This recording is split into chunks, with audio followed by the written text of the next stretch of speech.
más de 12 años en coma y de repente de un día para otro despertó. Él no podía hablar ni hacer movimientos, era como un fantasma atrapado en su propio cuerpo paralizado. Pero lo que nadie sabía era que él podía ver y oír todo a su alrededor, y las cosas que contaría después te sorprenderá.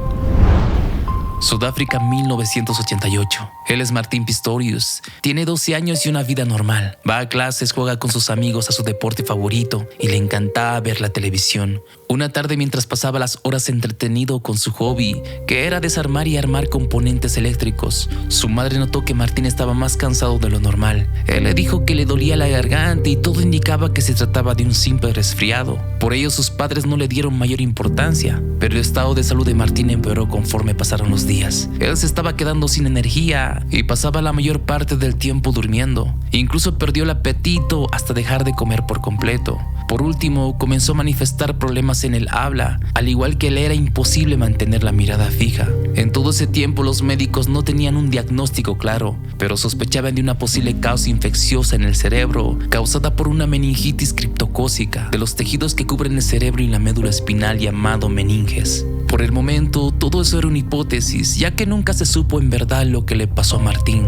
Con el paso del tiempo, la situación de Martin fue a peor. Ahora no solo tenía dificultad en el habla, sino que también había perdido por completo su movilidad, por lo que los viajes a los hospitales se volvieron cada vez más recurrentes, y en uno de esos viajes Martin pronunciaría sus últimas palabras con su propia voz: «Mamá, ¿cuándo casa?». En cuestión de horas a lo largo de ese día, el pequeño Martin quedó en estado vegetativo. Por ello, el diagnóstico que le dieron los doctores fue que el cerebro de Martin pasó a ser el de un bebé de 3 meses y en cuestión de semanas, este moriría. De esta manera, los médicos aconsejaron a sus padres que lo mantuvieran lo más cómodo posible en casa hasta que esto sucediera. Pero pasaron los días se convirtieron en meses y los meses se convirtieron en años. Pero Martin seguía respirando y así estuvo durante 4 años.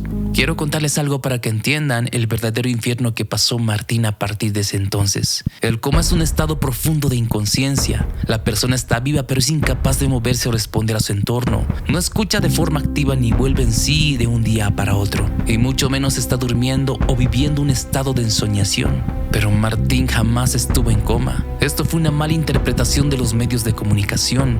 Martin estuvo en estado vegetativo sin conciencia, con la capacidad cerebral de un bebé de 3 meses. Por ello, después de 4 años y de forma inexplicable, el cerebro de Martin comenzó a tener conciencia, bajo ese mínimo de funcionamiento cerebral. Lo que pasa es que nadie se percató de esto por su estado vegetativo.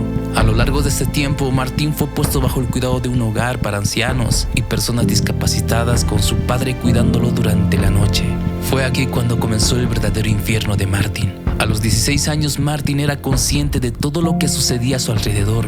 Escuchaba la televisión, escuchaba las conversaciones de la gente, escuchaba a la gente hablando sola en su habitación y sobre todo veía pasar el tiempo muy lentamente día tras día. Ya con 18 años, Martin había recobrado su conciencia por completo, pero no tenía manera de comunicarse con los demás, pues su cuerpo no respondía a las señales eléctricas de su cerebro. Literalmente estaba encerrado en ese.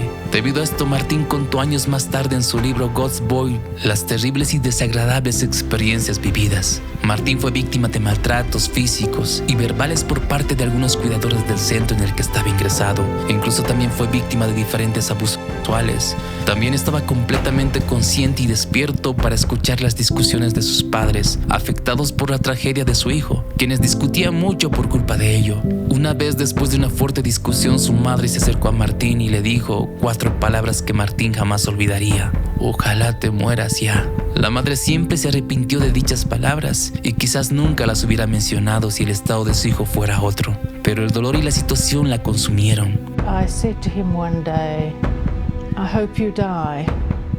And I had no idea that he understood that. And I'm very, very sorry I said it. Martin entendió las palabras de su madre a pesar del dolor que le causaron, y en cierto modo ella tenía razón. Martin deseaba morir por completo. No quería vivir más de esa forma sin saber exactamente cuánto tiempo duraría toda esa macabra experiencia, porque literalmente se había convertido en un fantasma que veía y escuchaba todo, pero nadie sabía que lo hacía. For some many years I was like a ghost. It was like I wasn't there. I was invisible. Pero a pesar de desear la muerte, también se aferraba a la vida. Y como si de un milagro se tratase, a los 19 años Martín era capaz de poder hacer movimientos musculares que desafortunadamente no eran vistos por los cuidadores. Hasta que un día, por fin, la vida le sonrió. Una de las terapeutas encargadas del caso de Martín, Virginia Wall, pudo observar en una de sus visitas que aquel joven podía entender lo que ella estaba hablando. No reaccionaba ni se movía, pero algo había en sus ojos que le decía que le estaba prestando atención. La profesional mandó trasladar de inmediato a Martín a otro centro, en el que con las pruebas pertinentes se percataron de que el cerebro de Martín estaba en estado consciente, y esto hizo que la historia diera un giro repentino, porque ahora sí podían ayudarle de alguna manera. Los médicos se le ingeniaron para que Martín, por medio de espasmos musculares, pudiese comunicarse a través de un ordenador. El proceso era desesperadamente lento, pero a lo largo de un año Martín ya podía formular una frase, gracias al uso de una computadora y un programa para simular la voz. El proceso de rehabilitación fue muy duro y también llevó mucho tiempo, pero los resultados fueron bastante buenos. Martín había perdido su habilidad vocal y el control de sus piernas, pero consiguió movilidad en sus manos, brazos y en los músculos faciales. Nada mal para venir de un estado vegetativo durante 13 años. El caso de Martín es único para la ciencia médica, porque después de 4 años su lóbulo frontal comenzó a recibir estímulos eléctricos y a producir actividad en esa área cerebral, recobrando así la conciencia y otras muchas habilidades cognitivas. Es más, tanto fue su mejoría que ahora puede conducir un coche adaptado para él. Se casó con la amiga de su hermana, con la que tiene un hijo llamado Sebastián Albert, y actualmente trabaja como programador y diseñador web. Martín fue testigo de cómo es vivir dos vidas diferentes. Experimentó el lado malo de la biología humana y al mismo tiempo el milagro que ésta también puede realizar, porque a sus 25 años Martín volvió a nacer. ¡Qué increíble! Este caso es completamente sorprendente, milagroso. A veces la biología sorprende a la ciencia médica con su magia y hace cosas inexplicables. Por eso siempre se dice que la realidad supera la ficción. Una historia que sin duda nos hace reflexionar. La vida puede cambiar en un instante y es importante apreciar lo que tenemos en el presente. Creo que deberíamos tomar ejemplo de personas como él, quienes pueden atravesar situaciones tan difíciles sin romperse.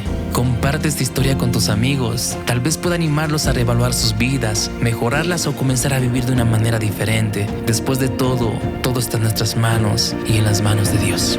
Yo soy Cali. The change